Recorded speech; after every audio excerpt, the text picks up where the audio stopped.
Hi everyone and welcome to a new video. Today we have my online session with the folks at IIT Madras online BS degree. Let me set the context. This is not the folks from the standard IIT offline degree. This is the online degree, which is a lot of them from non-tech backgrounds, a lot of them from a dual degree, a lot of them only here for the name of an IIT. So the discussion was around, is this online degree similar to the offline degree? What kind of differences exist? Can you call yourself, a real graduate from IIT Madras if you're doing this degree? Will the outcomes from both the programs be the same? How can the outcomes from this online degree, which is very easy to get in, be compared with the offline degree eventually? Because right now there's a lot of IITs coming out with online degrees. Fairly easy barrier to entry. How can you outshine and have similar outcomes as the offline degree if you're from this batch? A lot of discussion around online versus offline, how it's very easy to get into these online degrees, but the number of people who are actually able to graduate is really less. So how difficult is it to get through these degrees? Some discussion around research, whether or not you should get a job, follow research, do entrepreneurship, and a lot of random doubts that we have on a day-to-day basis as engineers. It's a fairly raw talk, a lot of raw questions from students, and I've tried to answer them to the best of my abilities. With that, let's get into my online session at IIT Madras. We do want to become someone who is worthy of the name IITM.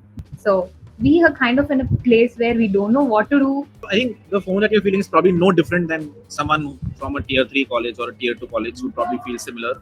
How do you hold up to the IT name? I think one good thing that happens in this program is the number of people who get out is really less. Like I saw the numbers and it's very hard to pass out. There's something there, like some level of respect you'll get if you're able to finish the degree. How do you see the BS program for the students that are pursuing it currently? I would say one thing, think of it like any other BSc or BS program. Do not associate yourself, at all to a college. In 𝗟𝗶𝗶𝗶𝗶𝗀, I've seen 2 people fail interviews because of DSA only. They were very good at Web3, but let's say the company asked DSA and then they go.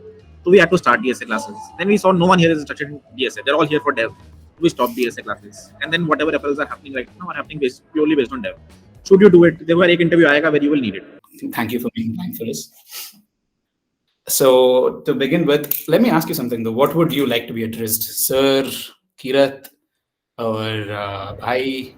Kirat is great. I think Kirat is one. Yeah, all right, Kirat. So all of the students here are pursuing the IITM BS degree, a remote degree. I'd like to start off by setting the agenda that this won't be a Q&A session at all, as much as we would love to have one with you, but we want to just have a discussion for now. Being someone who's so into remote jobs, remote structure, the entire idea of remote, looking at this particular degree and the students in this degree, what would you suggest them? Networking to बहुत important hoga, of course. We have a lot of essential factors with networking. You keep speaking that networking is very crucial for students to do because that is the way to grow. So what do you think for people pursuing this degree? What kind of outlooks should these people have for networking? Yeah, that's a great question. By the way, can you hear me well? I'm sorry. Yeah, it's all right. It's totally fine. Cool. Great question. I think especially for you guys, considering it's an online degree, you probably have to do it more than other people. I don't super suggest this in campuses because in campuses you have on-site companies, and that's part is sort of sorted. Of course, not for a remote job, but most other jobs you'll at least get a campus placement, so you don't have to aggressively network. Even though it's a very overused term, networking. I think what that means over here is just being in small technical groups, be it CTOs, founders, sometimes very technical events, meetings, across Asia, things like these, rather than I don't know what the other way to network is. But long story short, for you guys, considering it's an online degree, I'm unsure what kind of placements you guys can sit for at the end. And if the answer is you don't have an official placement thingy, then it definitely makes a lot of sense, remote job or otherwise, for you guys to look out. I mean, the entire curriculum does have a placement cell, industrial cell that does bring opportunities to students.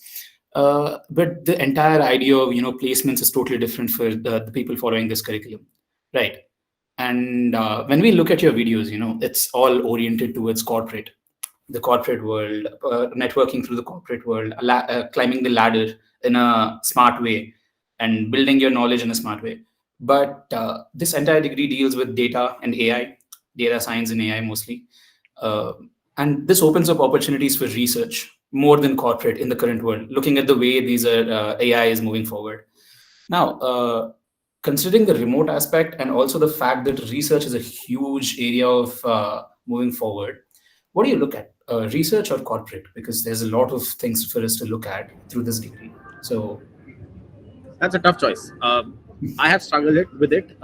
Half of my batch, like 20% of my batch went for masters or PhDs. I'm assuming that's what you mean by research. So, like, it's a tough choice. It's you earn first or you learn first is the question. Generally, the idea is learn first, earn later. Whichever of my friends have gone for a PhD or a master's in machine learning or AI are very well positioned for this upcoming bull to sprint past everyone else when it comes to not just monetary outcomes, but the network, the places they're at, the people they're meeting, the alpha they'll have in the next 10 years. So specifically in machine learning and AI, probably 5 years ago was the best time to go for a PhD. Today also not the worst time. Anything else like cyber security, or if you're just going for a job in the US or for an H1B, then these are tricky times because a lot of H1B holders are not getting jobs, have to come back, so on and so forth. For ML, if you get uploaded, basically you should go for it. Like that's research is great. Research is great for ML. I myself am an ML researcher as of now. I work in ML in biomedical data and medical side of applications. When I look at it, looking at your videos, you yourself being someone having such a large fan base and you yourself having a lot of followers, the guidance is very less. The kind of there's no structured way of going through research at all. There's a lack of structure. There's a lack of hierarchy. And I'm a true believer of this. If there is no hierarchy, it leads to anarchy. That is what I believe in. And the entire research area is totally haphazard. So when you yourself being someone so structured, when you look at your videos, it's always structured. There's a pathway, there's a roadmap, or there's a laid out brain map for you and your peers that you suggest to. So looking at research and also applying that entire structured concept to it, what do you think? Should we like stick to the structured concept that exists that has proven to be right, or is there any other way to go ahead according to you?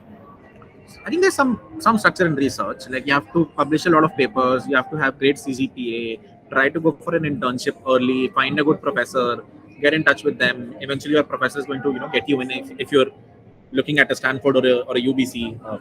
So there is some structure there.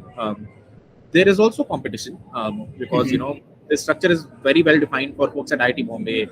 Folks at IIT Bombay are probably the on-site people because a lot of these people are getting picked for internships from their second year itself, going for university internships rather than corporates. But there is some level of structure.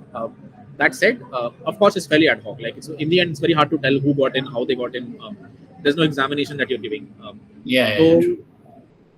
But I would say there's some level of luck involved in everything. But the basic things you should check off, like your CGPA needs to be really good. Some paper if you've published, that's great, and be in touch with professors if you want to get into UBC.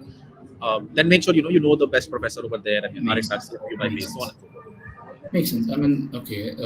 Research, there is a particular structure. Now, if assume that some person goes through all of the structured roadmap, the basic structure that exists, does well, and is in a good position right now.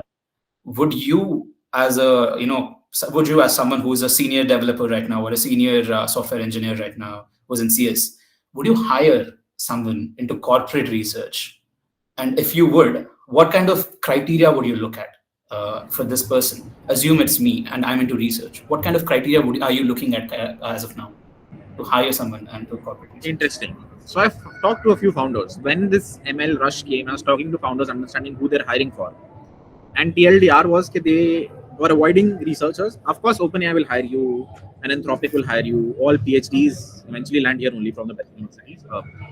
But if you look at general startups building on top of LLMs, one, they can't afford you because as an ML researcher you're probably going to make a mill at the very least from OpenAI. So how would a startup that's just starting afford you? One, two, they also might not need your expertise because they're not building at the foundational level. They're not building LLMs. They're building on top of LLMs. So all the companies that I am sort of involved with, if I think about it, even in Web3, rarely does any of my companies hire a blockchain researcher. We work with companies who hire blockchain researchers. For example, if we want to get our contracts audited, we'll hire a consult. They'll charge us very heavily, and they're working with, or they're hiring, or usually are a group of PhDs who are doing cryptography. So you don't need a job. Basically, long story short, if you're going for research, people will pay you for, you have value. People will find a way to reach you and compensate you, and you don't really need to stick to the 50 or 40-hour week rut. You can provide value other ways to many companies compared to one. But if you are looking for one, there'll be an open AI or someone working who will be happy to at least interview you, if not hire. Makes sense. Makes total sense. But there's this one thing that you said, about startups, that you've talked to a lot of startup people and you asked them about their ML engineer hiring. That is another issue now. That is like every company has a .ai next to them now. I mean, if you enter Bangalore, you'll probably run into someone in the metro and you ask them what they're doing, they'll tell you that they're having a company with .ai next to them. So what should we look out for? Because as someone who is there, who are studying this data and AI, when the bull run is actually happening, when there is a proper hike in AI, and unsure as to what is going to happen in the near future, what do we need to look at? Because there's a lot of options out there. We don't know which business is going to stand, which business is not going to stand. And being researchers or being, let's just say, people who are into corporate, how do we look at a company and say, okay, you know what? This looks good. I can be here. Interesting. I think that's true not just for AI, but generally high growth startups. You can't judge which one's going to do well until they reach a tipping point. For example, by now Zepto is probably going to do well. Zomato is public profitable, they're going to do well. Everything else is a gamble, specifically for high growth startups. But you can look at their funding, runway, things like these, and usually bet on the founders. If they are solid founders, one business guy, one tech guy, you can learn from them. Your worst case is you learn a lot from the company. Your medium case is the company survives, you get a salary. Your best case is the company does really well, your equity grows a lot. So specifically for AI companies, as you've said, a lot of .ai companies in Bangalore, not all of them would require, or most of them wouldn't probably require an AI engineer. As I said, most of them have delegated all AI things to either libraries or to LLMs. So they're not doing this in-house. It's preferred, but I think generally companies are looking for whatever that product needs. Let's take an example. A good example of something on top of LLM might be what Zoom recently added, meeting summarizers. So if they're building on top of LLMs, their existing full stack engineers can build that specific problem. Now, if they want to fine tune the model, they want to bring the model in house, bring the pricing down, they'll probably negotiate with OpenAI. But in the worst case, if they do want to build it in house, is when they will hire a core ML person.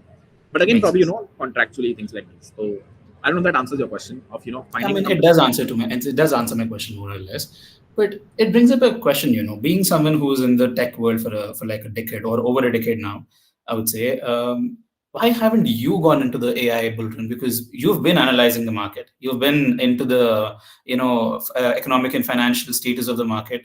And I'm pretty sure you were aware of the fact that AI is going to peak, because your circle specifically was pretty good. I would say you were having one of the top bunch at IIT, right? So what made you take a step back and look into Web3 and blockchain?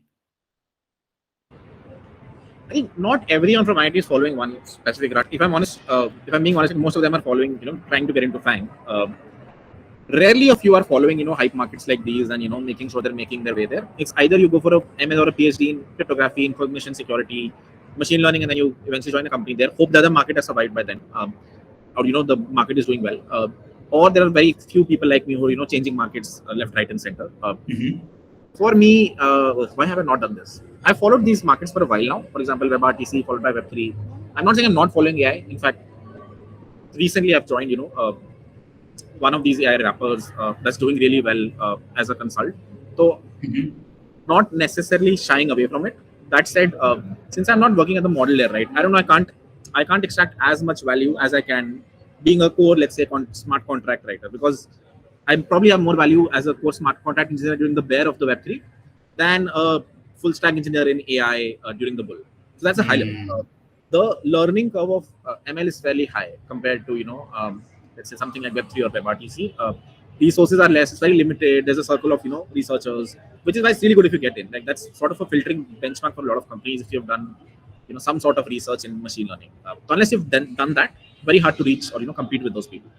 I mean, yeah, you make a point, but why is it that if it's so obvious that we need to get into research, and if you do get into research, that the pay will be absolutely amazing and you have a great future ahead, even though this fact is established, why is it that the market or the majority of the students in India struggle to find out the fact that, okay, I need to get into research, I need to build my knowledge first, work on cases which are which like ask me questions that I need to think in a unique manner for.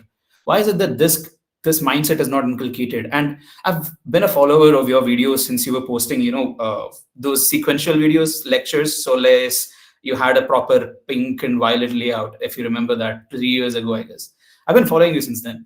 And even when I look at your videos, there haven't been a lot of talks with how research is, giving you a lot of value.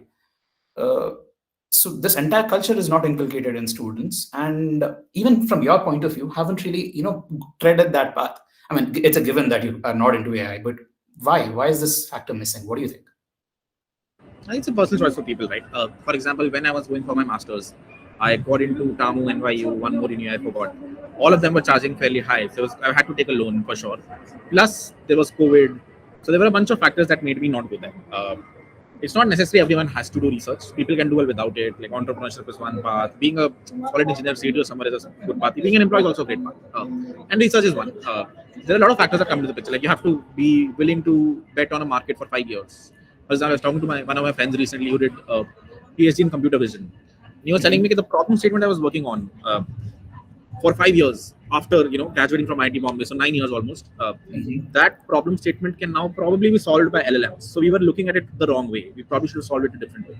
There's some risk that comes with unless you love the problem deeply and want to follow it through. Don't care about monetary outcomes as well. Considering if you're giving 9 years as a medical practitioner, if you give 9 years, there's a lot of monetary outcome at the end, like infinite money at the end. But that's not true for most research. There's some money, and if you do very well, then it's more than it. But I don't think this needs to be forced on everyone. People are smart enough to figure out whether or not they want to go into research. Also, there are family situations. Sometimes you can't afford it. If you go for a PhD, also you're barely subsidized. So you're not living a super lavish lifestyle. Of course, you can save some money. But if you look at your counterparts who are working in FAN, they're probably making more. So there's a lot of compromise that you have to do initially, which is not for everyone. That's probably one of the reasons I did not go for it. As I said, I applied, never applied for PhD, honestly. Did apply for masters, but nothing too specific. Computer science. Goal was to move to the US. Honestly, there's no other research. Well, there was a little bit of ML. Like one of my seniors who went for ML research in NYU is doing really well. I started an AI company. They raised like 80 mil. So if I did go to NYU, he'd probably be guiding me. Would be doing that. That would have been a great path. What I'm doing right now is a great path. It's very hard to judge. Thankfully, life is very single-threaded. So you don't know what would have happened if you went down the other path. Maybe my flight would have crashed. God knows. So yeah, everyone has like a personal choice. Yeah, I mean, I remember watching a video of yours and you mentioning the senior who was like into ML, and you looked at him, you talked to him, and then you realized, okay, you know what, the next bull run is Web3, and I'll get into that. But don't you think the ML bull run is still going on? Because that video came out 1 year ago, I guess. This ML bull run thing that you had with your senior, that video came out 1 year ago or 9 months ago, more or less. And your talk was like 2 years prior that, or 3 years prior that, I'd assume. So you had that talk 4 years ago. And ML bull run is still going on, I'd say. It's at its peak. And I can for sure say that it's going to be at its peak till 2026. So how long do you think this is going to run? Oh, I can't predict that. It would be nice if I could. But I mean, there's sentiment shifts though, right? Initially, there was a lot of euphoria. Everyone was getting funded left, right, and center. Now the companies that are getting funded are people who have found real use cases on top of AI, who have real revenue. So eventually it'll move towards business. Of course, OpenAI has a metric. All LLM companies will do really well. My senior I'm talking about, they're also building their own LLM for companies. That's why they're raising at whatever valuation they want. But other than that, now the next set of value is going to accrue, or investments are going to accrue to real businesses who will build on top. So will it continue? It will. Honestly, the whole problem is whether or not you can find real use cases on top of these things, be it blockchain, be it AI, or something else. If you do, then companies will do well. I don't see ML going anywhere. Honestly, it's much better, much more sticky what's come out via LLMs compared to what Web3 solves or WebRTC solves. Let's say. So we'll see, but of course, this is going to do well for the next few years. Makes sense. Totally makes sense. Now, you being a WebRTC and Web3 and also blockchain person, your content is totally, I mean, it of course deals with these technologies, these landscapes. When we put out a link, the link for registration to this, and we put a small category saying, ask your questions. All of these students enrolled in this IIT Madras degree by making sure that they're going to be involved in data and AI. Okay, but all of the questions, or not all, I mean, 40% of the questions said, is this a good time to get into Web3? Is it a good time to get into blockchain? Now, these students, mind you, these students are in the remote degree, and half of them are pursuing like 2 degrees, like I am. I go to an offline college in Hyderabad, and then I do this simultaneously. So it is through interest that they took this in, but they're still considering Web3 and blockchain because they are thorough watchers of your content. Now, there's this fine line, that you tread when you're a content creator, that you should not misguide people. You should not, give the wrong idea to people and guide them through to an interest which they shouldn't probably look at. Of course, number game is huge in India. A 15 LPA, that's it. So when you post videos, what kind of logic runs in your mind that, okay, I shouldn't probably put out the wrong agenda, because these students are data science students and they're still giving questions like these. So it's kind of a personal concern, to be honest. I think generally it's not just for your degree. Any degree, people are interested towards core CS. If you go to an IIT, look at mechanical engineering people, 50%, 60% are taking coding jobs. So it's not just that your degree has data science and people are looking at other CS options. Every degree you look at, most people are looking at CS options, getting placed in CS companies. Rarely are people, actually taking core jobs. When you join a degree, you're fairly young. You don't know what you're getting into, honestly. When I was getting in, I was struggling between IIT Bombay Mechanical and Roorkee CS. Pretty randomly, I took Roorkee CS. But I know eventually CS was a good option. I have core interest in CS. It's also had a decent monetary outcome, which might not have been the case at Mechanical. So if I joined Mechanical Bombay, still a very high probability I wouldn't have done justice to my degree, would have gone for a CS job.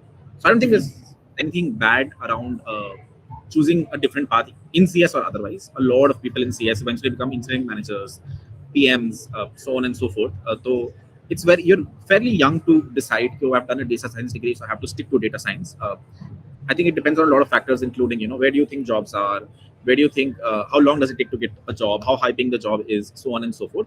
Which is why people from all degrees flock towards CS, not just this one. How do I decide whether or not I'm misguiding people on YouTube? I thankfully do not think about it. All the videos that are coming out are pure natural, what is happening in my life right now, what I'm trying to build right now, and I'm putting that out.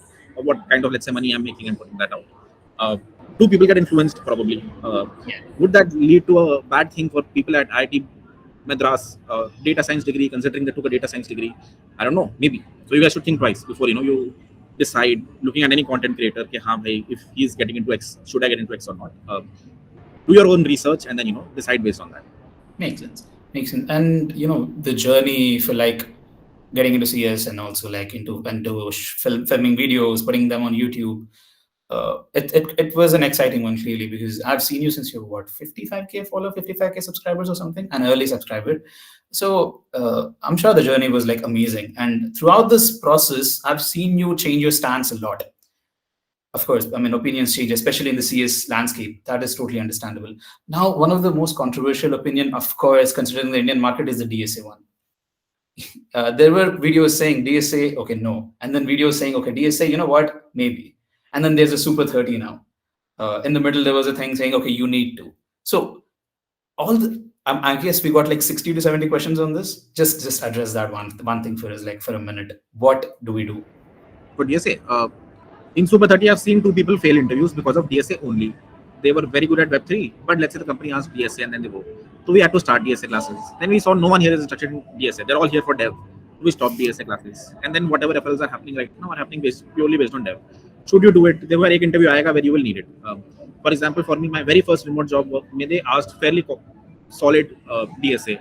Also, you guys are in college, so you have a lot of time to explore. 4 saal mein to you can do a bunch of things. Unless you're doing 2 degrees like you are, I don't know why you're doing that.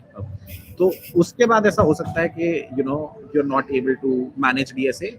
But personally, I've seen, for example, good colleges, people do ICPC, good. Uske baad sort, your DSA is sorted for a while. You just have to practice before your interviews. For most Janta, the common answer is do it. It's just another 2 hours every day you have to give, and should not avoid it. For extremely, for example, you said you want to go into research. So does it make any sense for you to do DSA? Probably not, because aapko sure hai ki aapko wahan pe jana hai. Similarly, there are people who know I want a remote job, a very high growth remote job, where I get selected based on my skills and nothing else. So then, you don't need DSA. I mean, okay, coming to the fact that I'm pursuing 2 degrees, I realized I'm into data and math a bit too late. My original degree deals with blockchain, cybersecurity, and IoT. And I study blockchain and cybersecurity daily while I go to college, but it doesn't involve data and math, so I'm not enjoying it as much. So I thought, I'll just try this out, and it worked out for me. So I thought, okay, fine. And then it led to research. So I'm glad I took this decision.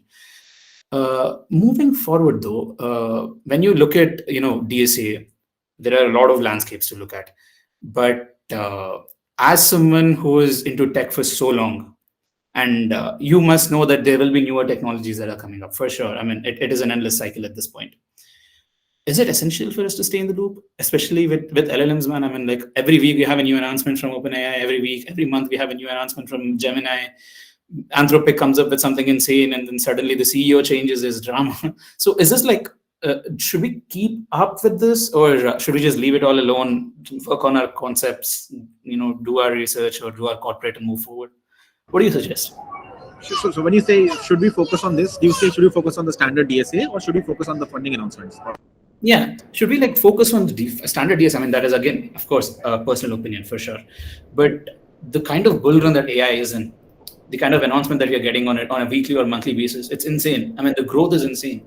And if you look at the Nobel Prizes that the people won, I'm not sure if you're aware of this or not, all three in maths, physics, and chemistry dealt with AI. There were AI applications in their respective fields. That shows the kind of influence AI is going at right now. And should we like keep up with the pace that AI is moving at? Is it important to keep it up? Because when you are in your younger stages, I'm sure there are technologies which were coming up, even in web development or Web3 or blockchain.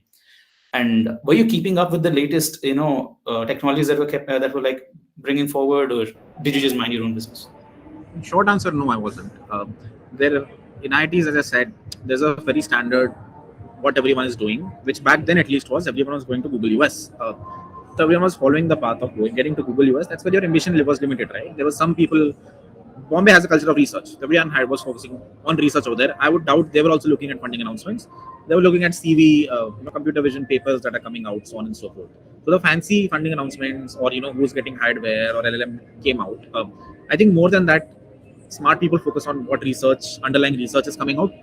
That will eventually maybe lead to something, a better, 10x outcome like LLMs did. ChatGPT is something new for sure. Like everyone tries it and gets wowed. What is the next thing that is coming? I think most people are focusing there. So rather than looking at funding announcements and these things, if you want to go for research, you should focus there. Research paper कौन से छप रहे हैं? For me, never did that. Honestly, was going through the rut. Of course, थोड़ा extra कर लिया कि चलो DSA भी कर लिया, open source भी कर लिया, या कुछ और भी कर लिया, GSOC भी कर लिया. But nothing outside that. Had friends who had to go for research. तो उनको सुन के अच्छा लगता था कि जाओ. मेरा मन मतलब नहीं था. मन नहीं था. चलिए. Fair enough. As much as I was allowed to like keep talking to you, Sridhi, I think over to you. All right, I will come in a bit again. Hello, 𝗥𝗲𝗄𝗿𝗶𝗹𝗀𝗀. Sorry. We were talking about our curriculum. So can you please give your review on our curriculum? Yes, I'll make it. Yeah. I haven't gone through it yet. Well, a little bit I did. Looks like a lot of it is your videos are just on YouTube and also in your ERPs, what I could tell. I looked at some of your YouTube videos. It's decent. Like it's much better than traditional college, honestly, or whatever tier 3 colleges. Is it industry oriented? Probably. Like again, it's fairly relative, but compared to other colleges, it's decent. Also, I haven't looked too much into it, so I'm not the best judge right now. We have foundational course, which talks about, which teaches about mathematics and statistics, a little bit in English also. Yeah. And we have a little bit of programming in Python. So tell me this: when you say little bit of programming in Python, how deep are we going here? This is the foundational course, which means it is like a stepping stone. It is like a basement. So this just deals with everything in a very, very basic level. So from there, we are taking us in a diploma level, which deals with programming completely. So here we have PDSA, DBMS, MAD projects, Java, system commands, and then there is also another diploma degree here, which is specifically for data science, where we have 6 courses and 2 projects, and other diploma also had 2 projects and 6 courses, as you might have seen. So it deals with MLF. Machine learning is split into 3 different courses here: foundations, techniques, and practice. We also have a project on it, and there is BDM. Here we actually go and talk to business and do a project, analyze their data, give them some suggestions. That kind of thing happens. That is the project, and how to do it is the course. And business analytics and tools and data science are related to the same thing. So, and then comes the BS degree. So here we have 2 parts.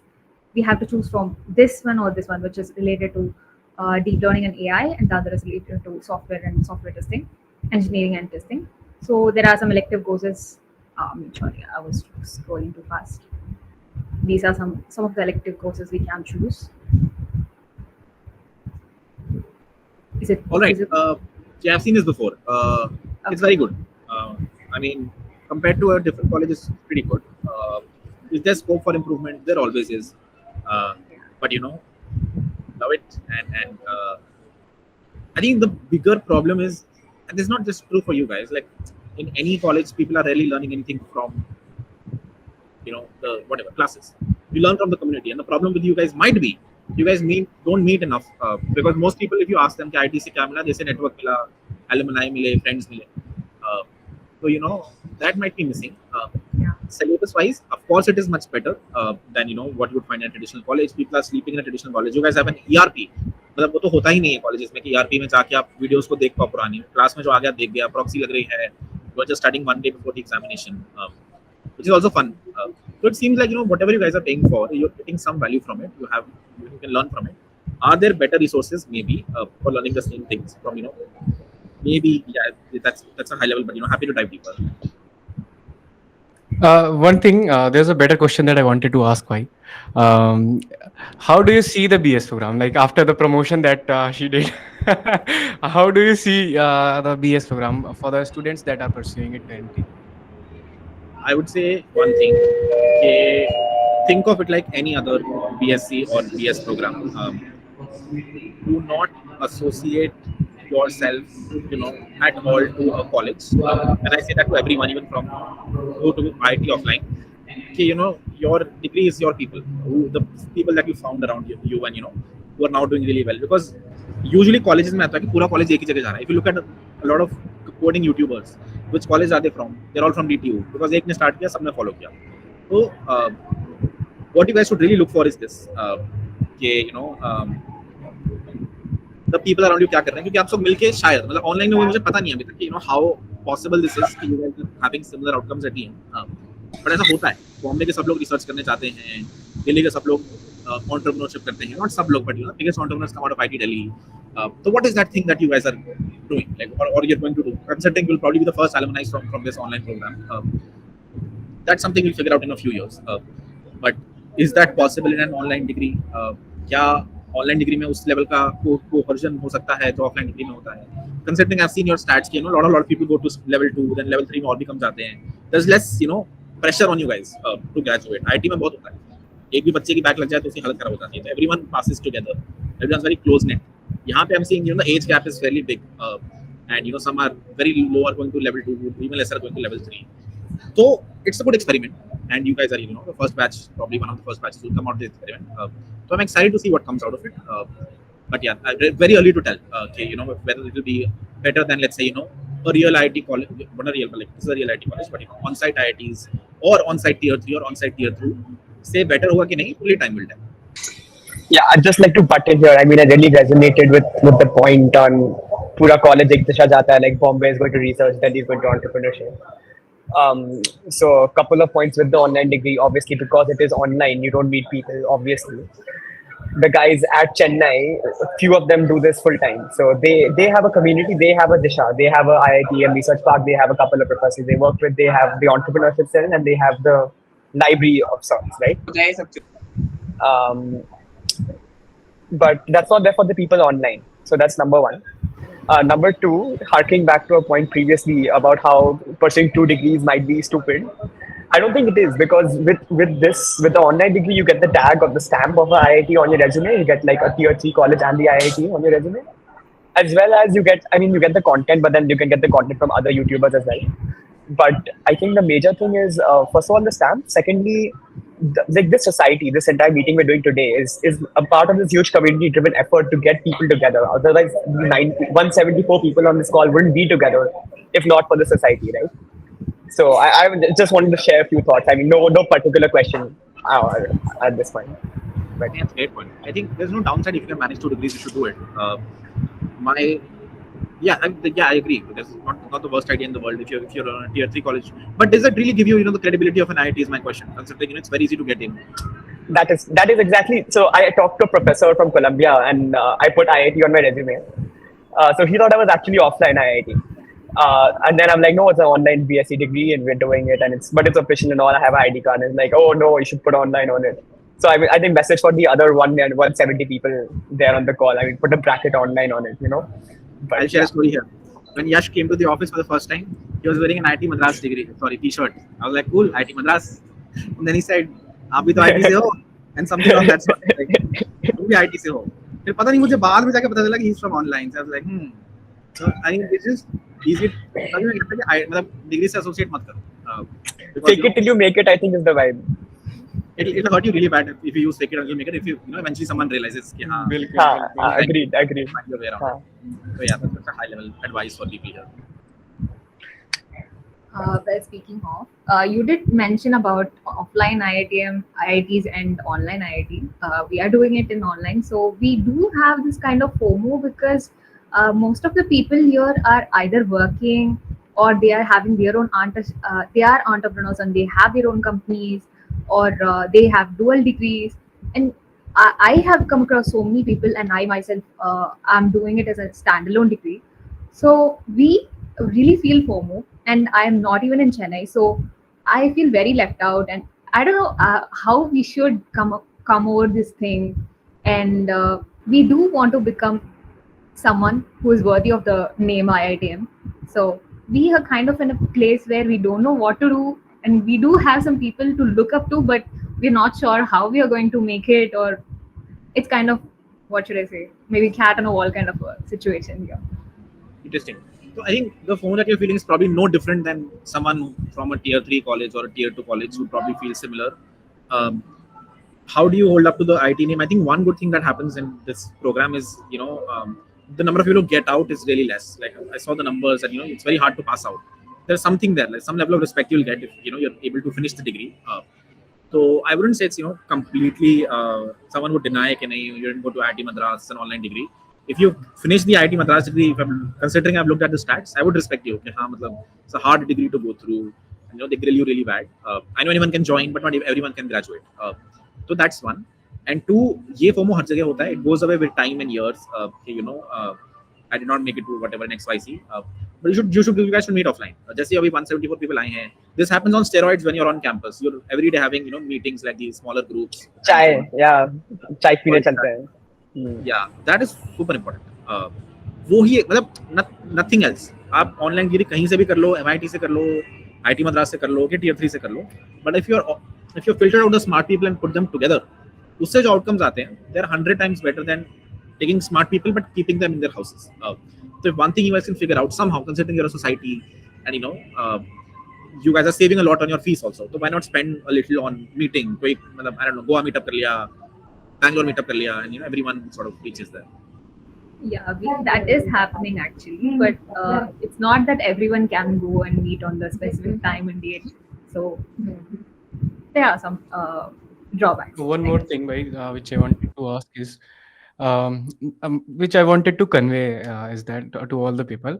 One of my cousin was watching anime. Okay, so I told him that, oh, you are watching cartoon. So I did that because I wanted to see the reaction. So see, here's the agenda. If he wants, to prove that anime is not a cartoon, he will be in the aggression, or he will be in lost sensation that no, it's not a cartoon thing, it's a anime, or it's a different kind of class. But he was not about that. He said that, okay, no worries, it's a cartoon for you, it's anime for me, let's accept that. So here's this thing for all the online people who are in the IIT Madras. if you are defending that I'm online, you are doing the wrong things on that step itself. What's your call on this? Yeah, I mean, be ambivalent towards it, bro. If like someone's saying, let them say. I mean, if someone is taking out the time and berating your degree or spending 2 minutes thinking, yeah, तो IIT से नहीं IIT से है, let them be. People will say whatever they want. तुम अपने पे focus करो यार. मतलब, what difference will it make in your lives arguing with them or agreeing with them? भाई मेरा हार्ड स्टॉप है, लगा लो 12 मिनट में. तो अब एक्शनेबल क्वेश्चंस आने दो, AMA करना है तो we can do it as well. Yeah, about that. So we cannot let like people openly ask because chaos ho jayega. So guys, like we got your questions, we've shortlisted them, just set them into proper questions. So we'll be asking them soon. Since you have only like 12 more minutes, we'll Can I add something? Not really. Please try to like keep it contained. We have your questions here. Don't worry, we'll cover everything which is repeated, which was important. So Srinidhi, start. So the first question is, there are two categories here. So first category is people who are knowledgeable. I mean, they do have some coding knowledge, but they don't have any formal degree in the coding aspect, as in they're not from the computer science background. So they want to get into tech. And the other situation is that there are people who don't have any work experience. They are from tier 3 college and they have an age gap and they are doing this degree and they want to get into tech. So what advice will you give for these two categories of people? You're saying most people here are in these two categories, IIT Madras की online degree, and a lot of people are in this. दोनों को एक ही advice है कि this degree is not going to help you too much. It will help you crack some prerequisites in a Google or somewhere else. You need to work extremely hard on your skills. Be it anything, जो मतलब standard चीजें हैं, DSA, Dev, जो IIT में circle से ही मिल जाती है कि यहाँ पे पढ़ रहा है तो मैं भी पढ़ लेता हूँ, या ICPC में जा रहा है तो उसको टीममेट बना लेता हूँ. आपको बहुत हार्ड वर्क करना है वहाँ फोकस करने के लिए. अगर आपके पास दो चॉइसेस हैं कि you work really hard and do DSA, Dev and get really good at it, and second choice is कि you get into a degree and chill, you take the first one. तो आपको that less paid or free thing of looking at a lot of videos and working really hard should be your goal. That's 99% of the effort. A degree will help you 1%. Here are some prerequisites, and I'm sure there are placements and other things that you get from the IIT Madras online degree. This needs to be done even more for people who are from non-tech, and जो tier 3 से हैं उनको थोड़ा ज़्यादा करना पड़ेगा, थोड़ा कम करना पड़ेगा उनसे, but still have to do it a lot. Makes sense. I mean, yeah, that totally makes sense. I mean, the next question, people, most of the responses were like, most of them are in the first year, offline college, dual degree people. They're like, okay, there are multiple pathways for me to look at. They came into this thinking half of them came into thinking, okay, IIT Madras ka tag aa jayega, good enough for me. But now they're like, okay, there are hackathons, there's competitive programming, abhi GSOC aa raha hai, and then there is, increasing my knowledge in data or AI. Should I like go into research as I asked? बहुत कुछ है. And when you are already occupied with 2 degrees, one offline, one online, and there's a lot of things laid out for you, what is your suggestion? Like, drop out कर लो यार इधर से, या फिर like, is there any other option that you can suggest? There were जिनके 2 colleges हैं, of course you have to manage a lot of things. Yeah. So drop out from one would be first advice. I don't think that's. I mean, unless you find something very good in your degree, I don't know. But within a year, figure out कि हाँ, this one makes more sense for me, and probably continue. वरना main चीज तो कर ही नहीं पाओगे, because handling academics, making sure you're passing through your examinations, considering it's so hard, you'll spend all of your time there only. And with what final outcome? कि एक BTech की degree मिल गई और एक IIT की degree मिल गई. Is that really worth it? Maybe. I don't know, man. I mean, everyone has their own situation, so think about it. But as I said, अगर आप इन दोनों पे 50-50 की मेहनत कर रहे हो, तो आपको अपने आप पे पर्सनल 500 की मेहनत करनी पड़ेगी. I think you have to spend a lot of time working hard yourself on things that are happening in the industry, which is most probably not being taught in your college. Makes sense. Now, the next question though, do you think decentralizing AI is possible from like a blockchain perspective? Out of my skill, honestly. I mean, this is no. You can try it. A lot of people have tried it. Some VC money there, but no one has been able to figure it out. I think Web AI exists very well on Web 2 traditional systems. Web 3 solves something else. Merging them, people have tried. No sticky use case until now. No sticky use case until now. I mean, would you suggest people exploring though? Like your personal suggestion? No. 2 in 1. I think I would say एक पकड़ लो इसमें अच्छा कर लो. दोनों को merge करना मत try. Makes sense. Now, so many questions, and I mean it. So many questions asked about GSOC. It is the talk of the town right now in CS for all the tech people, and it goes without saying कि most of GSOC is for web developers, people with JS skills or like Java जानते हैं. Now, dealing with data and AI, most of the people like here, what is your advice for people for GSOC in data and AI specifically? So many questions are coming in. Yeah, generally I would say don't stick too much to a degree भाई, मतलब as I said mechanical वाले भी CS करते हैं, सब लोगों को CS ही करनी है, so don't stick yourself to मैं data AI ही करूँगा. You should look at standard things that lead to sometimes research outcomes, sometimes ICPC, sometimes DSA, sometimes a Google job, sometimes a startup job, sometimes open source. So GSOC, as I said, most of the companies do come in web dev, Python, JavaScript, Java, the three common stacks. And this is, यहाँ से पता चलेगा कि IIT Madras online degree कितना अच्छा कर रही है. कि कितने लोग ICPC निकाल रहे हैं हर साल, कितने लोग GSOC निकाल रहे हैं हर साल. But if you want to just look at a college and judge it, the best way to judge it is कि कितने लोगों की GSOC लगी है. वहाँ से कल्चर का सवाल आ जाता है, क्योंकि अगर बहुतों की GSOC लगी है तो बहुतों की नौकरी अच्छी लगने वाली है उसके बाद, और कल्चर वो फैलेगा बहुत तेजी से. So you guys should do it. You'll probably, as I said, be the first ones who will pioneer this. When I was at IIT Roorkee, there used to be 5 people or 6 people who got into GSOC. By the time I graduated, we did 42. We were the highest college, doing GSOC. You should do that next. IIT Madras online is 50 selections. You have so many people, but वही है कि filter करते the real people you have to figure out who are the best ones, and उसमें से how many people can get into GSOC and focus aggressively. That makes or breaks a college. ICPC selections कितनी है, research कितनी है, paper कितने छप रहे हैं, GSOC कितनी है. That makes sense. I mean, concentrate करना पड़ेगा on the standard stuff too while moving forward with your own things. So, guys, a suggestion by the man himself: make sure that you explore more. Don't restrain yourself to data and AI. Sounds good. Anything else? All right. Sounds good. That's pretty much it. Thank you. Yeah. Thank you everyone. Thank you so much. Congratulations for the Thank you so much. हाँ बोल. भाई मेरी तरफ से 5 star review आ जाएगा, तुम मेरे को कूपन कोड दे दो बस. ठीक है भाई, कोशिश जारी है.